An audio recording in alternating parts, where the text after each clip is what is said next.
Maayong buntag mga kahigalaan no ug sa tanan ako nga supporters, maayong buntag sa inyong tanan. Mao piya masolom kaniyong langon na kini yung boss nga lagad sa gihapon Pastor Weng Linaw. Praise the Lord, hallelujah. Salamat din matahong nga kabuntagon mga kaigsuonan.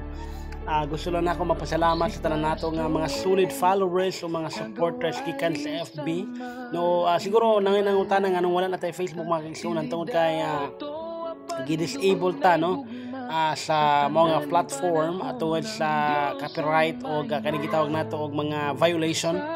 So nagtry kog appeal mga kaigsuonan, wa na gyud madala mo na nga ning taknaa no. Almost 4 months nga wala gyud ko nagagamit sa mga platform tungod kay pag mohimo ko bagong account same ra gihapon mga kaigsuonan iya gyapon disable no. But anyway, na ako'y bagong account akong pangalan sa akong business makaigsunan Pastor Weng Event Master no. Pwede nyo maad sa FB pero for now quiet ko sa FB, wala ko nag-post or anything because murag natagam na ko makaigsunan sa mga kaning gitawag nato og mga panghitabo nga pagmuhimo kag Facebook then murag gihapon no i-disable gihapon sa mga platform makaigsunan. But anyway, this morning I'd like to say thank you everybody for supporting me. Sa tanan nato nga solid followers, mga ata manubo, mga manubo tanang mga katribo nato, mga kaigsuonan. Moopiyan salamat lagboy mo sulod to kanyo no ginawa. Grabe no.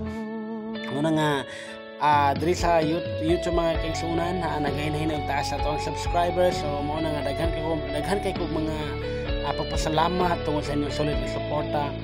Una nga magpadayon ta din mga igsoon sa YouTube ato ang ipadayon ato ang naanda ni Glory to God. Naghulat lang ko sa approval for my live. So every night siguro natin live through YouTube na mga kaigsuonan. Mano. So muna nga salamat kaayo, salamat mga kaigsuonan ang ginumagapanalangin ka nato tanan dalay gyud ng Dios.